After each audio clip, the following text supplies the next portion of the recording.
Today, I'm going to be talking about something that we have absolutely no control over, and that is triggers.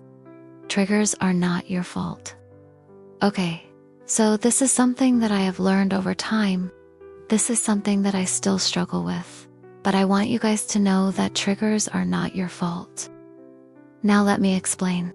So when we are triggered by something, it brings up emotions, behaviors, thoughts, or even physiological responses that are associated with a previous experience, usually having to do with trauma. When we are faced with a trigger, our brain kind of goes into like an emergency mode and activates the amygdala, which is the part of the brain that is responsible for fight, flight, or freeze response. And this happens in an unconscious way. So basically what happens is, when we are experiencing something that is similar to what we have experienced in the past, our brain doesn't actually evaluate whether or not it's the same situation. All it does is it just sees that there is a similarity and then immediately goes into that fight, flight, or freeze response. And triggers can be very, very powerful because they bring up these emotions, and they can overtake us and make us feel like we are back in that situation that we were in when we first experienced that trauma. And this is why sometimes when we are triggered, we might lash out, or we might shut down, or we might cry. It's because our body is trying to either fight the situation, flight, run from the situation, or freeze in hopes that if we are non-responsive, then maybe we won't get hurt. Triggers can be really confusing, because sometimes we don't even know why we are reacting the way that we are reacting. We might feel something come over us and we might start crying, or getting angry, or lashing out at people, and we don't even know why. And this can be really scary, because it might feel like we are losing control.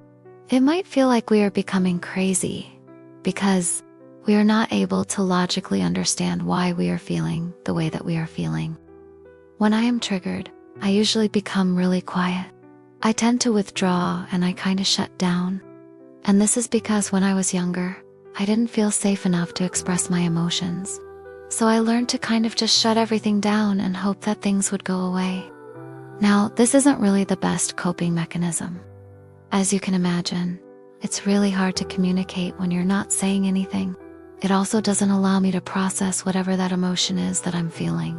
So I often will just kind of bottle it up and try to push through whatever it is that I'm going through.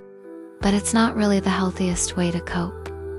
So something that I am learning now is to recognize my triggers and to give myself the space that I need to feel those emotions and to work through them and to try to understand where they are coming from. Because when we understand our triggers and when we understand why we are being triggered, it helps us to not be so reactive. It also helps us to have more compassion for ourselves, because we can remind ourselves that these are just our nervous system doing what it was designed to do. Our nervous system is trying to keep us safe. It's trying to protect us. And sometimes it does that by making us relive that experience in a way so that we can process it and move through it. So next time you are triggered, I want you to remember that it's not your fault. You are not a bad person. Your brain is just trying to protect you. So be kind to yourself. Give yourself the space that you need to feel whatever it is that you're feeling, and try to remember that it's just your nervous system doing its job. I hope this video has been helpful. If it has, please give this video a thumbs up. Also, if you have any other coping mechanisms that you use, I would love to hear them. So, please comment them below. Thank you so much for watching, and I will see you next week.